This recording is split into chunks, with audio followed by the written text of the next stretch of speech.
That's when he crash-landed on Earth. His bones turned to dust. His eyes turned to squished eyes. His blood. Just blood being blood all over the bloody place, I suppose. Welcome, friends. I'm Bart Merenghi, fictional horror book author, actor, director, producer, writer, storyteller, temptress, and father of two. For the past almost 10 years, I've been writing, directing, producing, and starring in a series called Dude, You Haven't Played This Game. But you're probably saying to yourself, wait a minute, isn't your name Mike or Mike Tendo or Dongled or something else very confusing? Well, sorry to say it, but I've been lying to you this entire time. You're welcome. On a simultaneous YouTube channel, buried far below the netherrealm of YouTube video game reviews, I've been creating annual alternate reality Halloween themed reviews on some of my most favorite video games. Only the most privileged have managed to gain access to these, but now, for the first time, you'll be able to see one of my earliest and worst works of art. A review so wonderfully over budget, so horribly edited, it took over 11 years to finish, and some would even call it a post-modern review. This is the end result, complete with interviews with the cast, reflecting on their experience from back in 2011. I give you a dark place of sorts. This is Bart Merenghi's Castlevania Bloodlines review.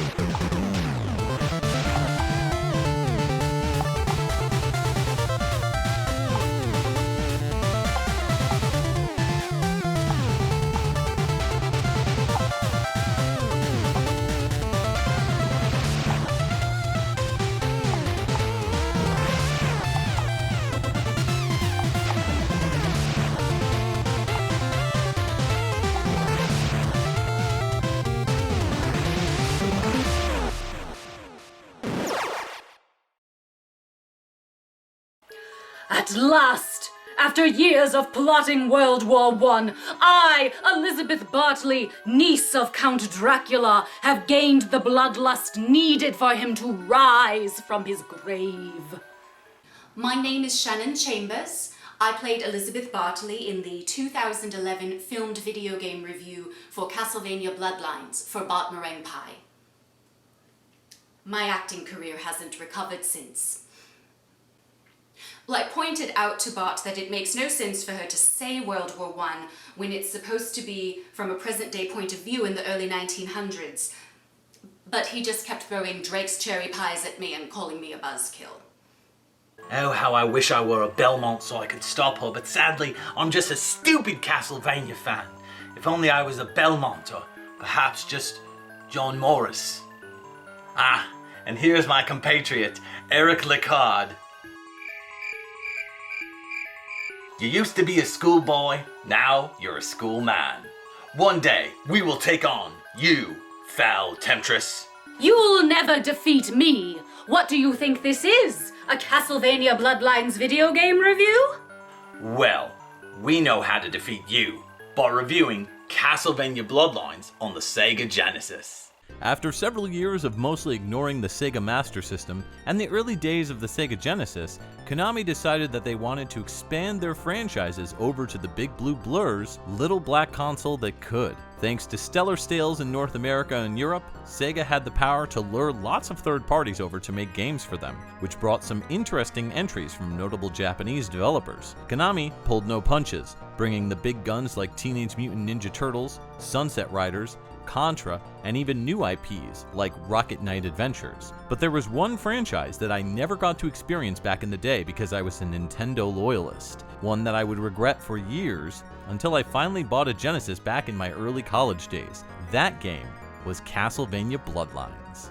Konami intended Bloodlines to be a return to the classic style that the franchise was known for during the Nintendo Entertainment System's days. The game was put into the lap of producer Tomikazu Kirita, who seemed to work quite a bit with the Sega Genesis. Inspiration blossomed from everywhere, from the team's admiration for the original games in the franchise, to their appreciation for Hideyuki Kikuchi's Vampire Hunter D. Bloodlines aimed to create a side story for the franchise that would eventually become so beloved, it became part of the main canon. The game is the first and only Castlevania title for the Sega Genesis, and aside from a port of Symphony of the Night onto the Sega Saturn in Japan, it would be the only original Castlevania title released for Sega's consoles. Titled Castlevania The New Generation in Europe and simply Vampire Killer in Japan, the small staff at Konami created what is arguably the best 16-bit Castlevania title. Much like Teenage Mutant Ninja Turtles: Turtles in Time and Hyperstone Heist, fans took up their, well, fanboy arms and felt like they had to pick and choose reasons why one was better than the other. But much like my Hyperstone Heist review, I feel that Bloodlines and Super Castlevania 4 are completely separate, totally enjoyable titles in their own right. There's plenty of reasons to celebrate Konami's extraordinary efforts on Sega's machine, but what truly makes Castlevania Bloodlines a title worth sinking your teeth into? Well, let's take a bite and see how it tastes.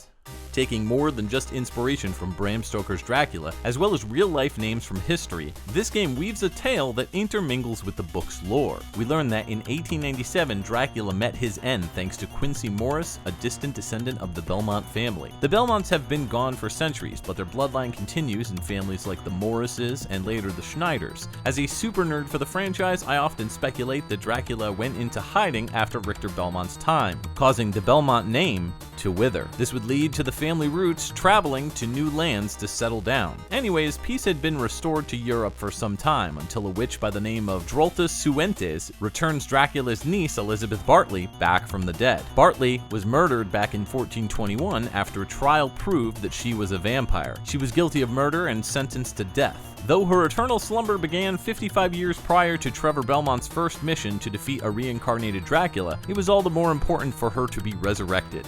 Bartley is based on real-life Hungarian Countess Erzsébet Bathory, who is rumored to have bathed in the blood of virgins. In this game, she was used as a linchpin in the beginning of World War I. Bartley created a magical funnel to harvest souls of the dead soldiers to fuel Dracula's resurrection. Now, Quincy's son John Morris, better known to Japanese players as Johnny Morris, and his childhood friend Eric Lecard set out on a quest throughout all of Europe to defeat Bartley and destroy Dracula. The beginning of the game offers the Cliff Notes version cutscene, all highlighted with some excellent portraits of Elizabeth, John, and Eric, while still retaining the classic movie reel style in these cutscenes. It's homages such as this that respect the legacy of the earlier entries while trying to bring the franchise into the 20th century. This game would later get a sequel in the form of Castlevania Portrait of Ruin, furthering the advancement of the lore with excitement and wonder. With such an exciting cutscene, we kick off into a blood-dripping logo, a ribcage, and an ominous tune. Yes, this isn't your dad's Castlevania. Wait. Something's in the air. Aren't you going to say what? That is your thing, after all. Wait, what? Wait, what? For 10 years now, all I hear you saying is, wait, what? Is it really that hard to conceive the idea that maybe, just maybe, there are things you have no answers? My name is Bert Selleck. No relation. I've been a publisher and producer with Bart for many years now. In addition, I'm a classically trained actor in theatre. Since the end of Bart's time, doing video game horror-themed reviews on YouTube back in 2011, which garnered him massive success. I've been in a production of Francis Spielberg's William Shakespeare's Macbeth. In addition to that, I've done a decade-long stint as Winky the Cat from the Broadway sensation Cats. No, that's Cats with a K, sorry. Dude, it's just a thing I say. You're a thing to say. Nice. Shut up, you sniveling wench! I wish my sister had kept her legs closed, then I wouldn't have to hear your wormy excuse of a voice. But I was the one who helped bring you back. Did I mention you're my favorite niece? To be honest, I haven't kept up with the YouTube scene, but I'm very confident that these awkward skits are very widely appreciated in the video game reviews. Oh no, they're not. People absolutely hate them. I beg your pudding! Pressing start, we're given a password option which is broken down between 3 different symbols to use. It's pretty simplistic, and after each level, you're given a password automatically. In the options, you can change the difficulty to either easy or normal, and if you finish the game, you can unlock the expert difficulty, which adds more enemies in various spots, all of whom do more damage. With 2 continues given, the game presents a hefty challenge compared to its original Japanese counterpart, which is named Vampire Killer in respect to the original MSX2 version of the first entry in the franchise. The developers intentionally made the North American version of the game much harder, but there's even more that separates the difficulty in this game, namely the choice of player. You're given a choice between 2 heroes, John Morris, who wields the Vampire Killer Whip, or Eric Lecard, master of the Alucard Spear. Both hunters have different reasons for entering the fray story-wise. Morris just trying to do the right thing and restore balance in order to a chaotic world on the brink of death at the hands of Dracula's forces, and Lecard having a much more personal stake in all of this. His lover Gwendolyn turned into a vampire by Elizabeth Bartley. This is gonna sound silly, but the 2 play similar, but totally different, almost to the point of impacting the level of difficulty even more depending on who you pick. If you go with John, you pick the harder path to traverse. John's attacks are similar to the Vampire Killer wielders before him. He can whip left or right, he can duck and attack, and jump attack. However, his skills have been upgraded to allow him to whip downwards while jumping or in a diagonally skyward motion. He can also latch onto ceilings and use it to swing across pits or to reach hard to grab items. However, the aerial attacks don't hold a candle to Eric Lecard's weapon, which is much more manageable. Using the spear, Eric can do most of the same moves John can, however he can also attack straight upwards or diagonally when standing still. A downward thrust can be performed with the spear when jumping. Some would say white men can't jump, but Eric Lecard proves them wrong by pressing and holding down before jumping. Eric will begin to flicker and make a bit of an irritating noise. Pressing the jump button launches Eric directly up in the air. There's certain sections in the game that you can only access with Eric versus John, and that John was an afterthought, which in my opinion isn't exactly the best way to design a game. I'm not saying John and Eric should be identical, but it shouldn't be harder to access certain locations with one character over another. Ah yes, Eric! He will save me! Eric, quick! Make them go deaf with your alarmingly loud duck and spear jump move. Wow! That really is obnoxious! It's like a gun in the water! Unreliable! We desperately tried to explain that there's no way that Dracula would know what a gun was, but Bart was incredibly persistent that he would. Bart's writing is tragedy. It's unlike anything the world has seen before. It's so clever, it's stupid. It's so genius, it's drivel. It's so bad, it's power glove. It's power glove bad. Other gamer joke. I'm sorry, I'm just trying to fit in. The rest of the sound effects are impressive for the system in terms of the variety of ways sounds can be twisted to reflect what's happening on screen. Some make sense, like the PCM samples of the screams of certain enemies.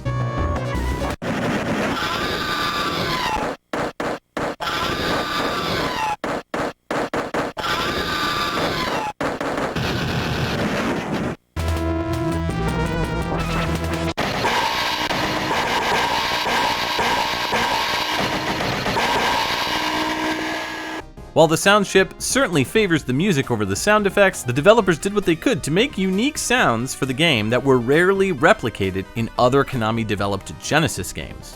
Controlling both characters is a breeze. Compared to a much stiffer beta version of the game, the development team really focused on making this game flow seamlessly. It plays out more action-packed than previous entries in the franchise, and I'd say they definitely succeeded in what they were trying to accomplish. John and Eric are much faster than the Belmont heroes who came before them. They can jump onto stairs smoothly as well as jump further up them, while climbing. By holding down the main attack, you can extend your hits, which really helps bring down enemies faster. The spear can be upgraded twice with a wider, more powerful blade, and the vampire killer can transform from the leather whip into a chain whip, and lastly, a longer chain whip. Though the spear can be spun by holding the opposite direction while attacking. Again, something that would have been nice if the whip could do something similar.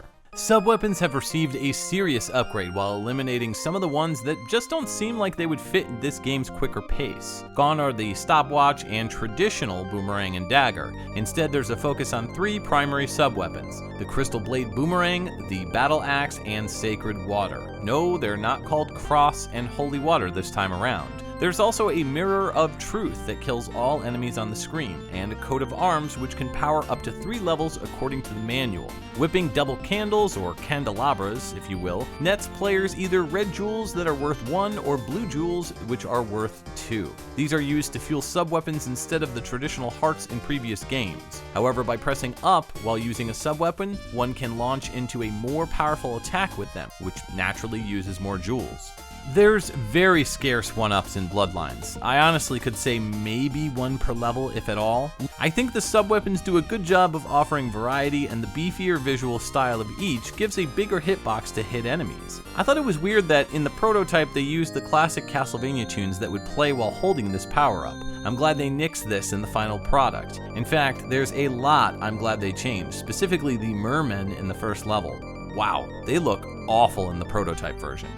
It's not just the sub-weapons which got chunkier. Enemies in Bloodlines are exceptionally creative, and most sprites tend to be very detailed and rich looking. From the minotaurs that break off pillars to attack you, to the various evil knights, the redesigned mermen spitting streams of acid, zombies that hurl chunks of rotting flesh when split open, there's just so much visual eye candy in Bloodlines that it really gives other 16-bit systems a run for their money. When it comes to some of the boss designs and set pieces, the game is especially impressive. Rickety towers that rock back and forth, to rotating outdoor spires which also have an indoor version, plus the individual limb animations on enemies like the gear boss, the knight in the first level, and the stone golem. Absolutely breathtaking. This game knows how to push the boundaries of the Sega Genesis's limits, and push them it did.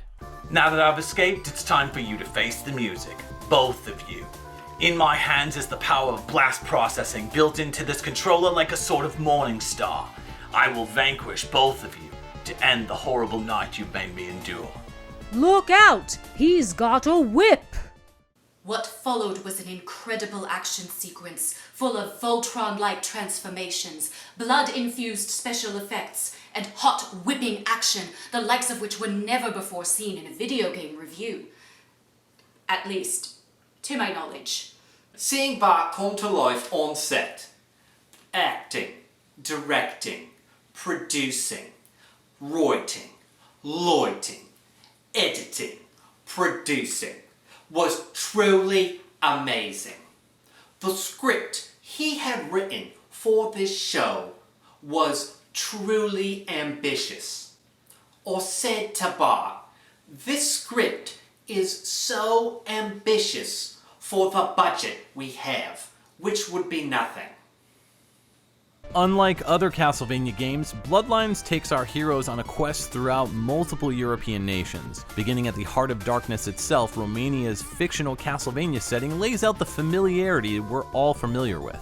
But sending us to Greece to witness what remains of Atlantis, to then rock inside the Leaning Tower of Pisa in Italy is exciting enough. But when the terror of Germany's World War I munitions factory and France's Versailles Palace round the corner, you're at your wit's end for the final stage in England, the Castle Proserpina. Given the very arcade-like stylings of this entry in the franchise, there's a bigger focus on speed without detracting from the strategy of advancement from the previous titles. I think it takes what makes the Genesis work best and run with it.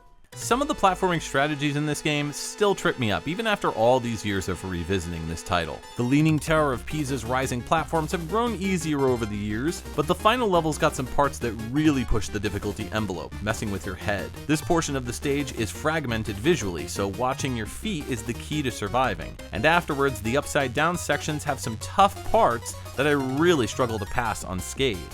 I've even tried laying on a couch upside down, but with the controls also being swapped in these areas, it's almost pointless to try to cheat a victory here. I know I talked a little bit about the sound earlier, but sonically, Castlevania Bloodlines is at the top of its game. Utilizing the FM synth stylings of the Yamaha YM2612 sound chip, composer Michiru Yamane added new musical dimensions to the series while remaining true to the roots laid down by her predecessors. Using the Baroque-infused rock and dance stylings among actual original classical pieces, Yamane did the unthinkable on the Genesis. She made orchestral music sound great. While this soundtrack is less ambient and orchestral and jazzy than the 16-bit Super Nintendo remake of the first Castlevania, the tracks pack a wallop of both excitement and intrigue, from the somber sulking of the sinking old sanctuary.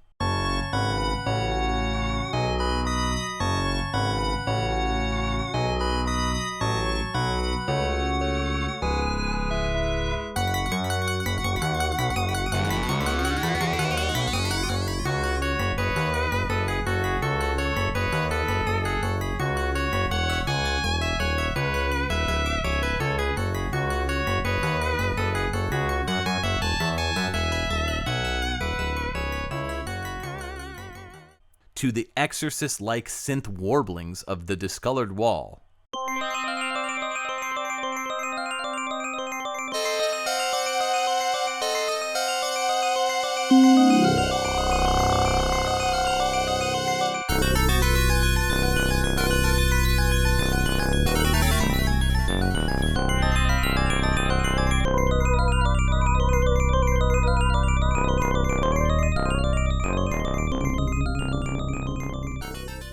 And later, the hyper-frantic, hard-hitting punch of tracks like Iron Blue Intention.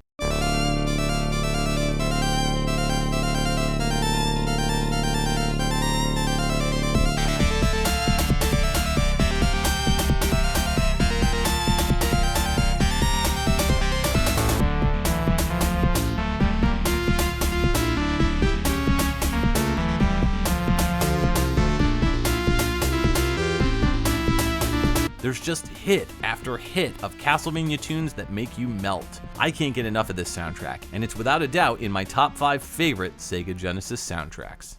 Castlevania Bloodlines brings the gothic-tinged stylings of the classic games to a new fanbase. Gorier, grittier, and with more gumption than previous Vania romps, this entry takes things to new heights. A more user-friendly difficulty baked into its characters, along with streamlined and superpowered sub-weapons, and a story that aims at enhancing the series from a global perspective. John Morris and Eric Lacard's journey couldn't have been better on the Sega Genesis. It's a short romp through 6 stages that encourages multiple playthroughs to master, and one I've come back to frequently each year. If we could only figure out why Eric's hair is bluish-green in the game when it's blonde in the cutscenes, but now I'm just being a super Castlevania nerd. Though something tells me, given my history with the appreciation of the franchise, you wouldn't want it any other way. Play this game any way you can. Ah! Look what you've done, my niece! You've brought me back from the inner workings of hell, only to send me back with the power of blast processing. The totally real, absolutely legitimate thing that Sega's brilliant machine can do. Maybe it's best if you'd let me die. I'm old, I'm tired, spent, busted, rusted, musted, and now I'm stuck going back to hell with a moody niece who can't even defeat 2 non-Belmonts. Before we go, Liz, that bulb's gone again. You couldn't fish another one out from the drawer, could you? We did it! I'm just glad you were here to give me the strength to use the power of the blast processing killer, Eric. From schoolboy to schoolman. Hey, old chum?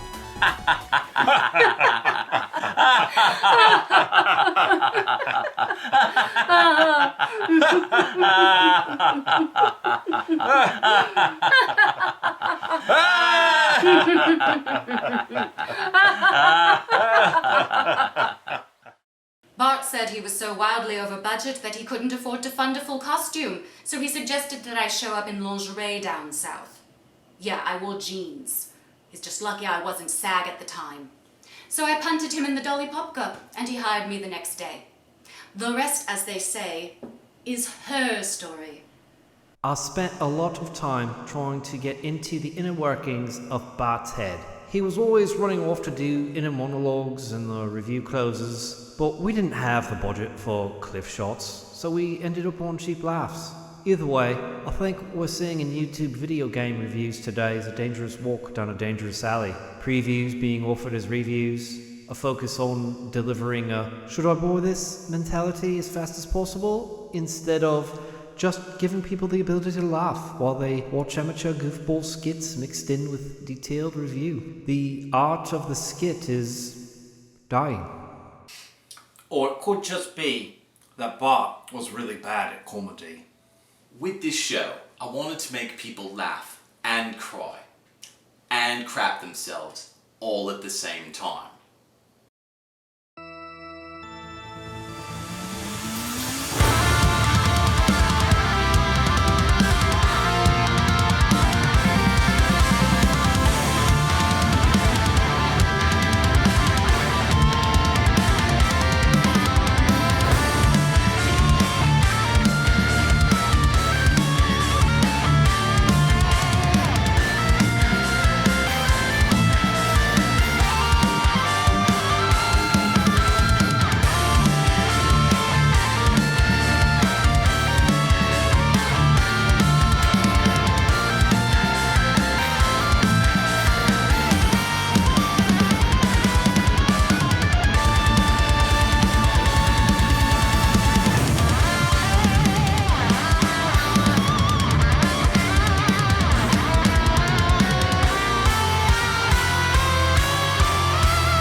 Thanks to all Patreon supporters, but especially the Morningstar Whip tier and up.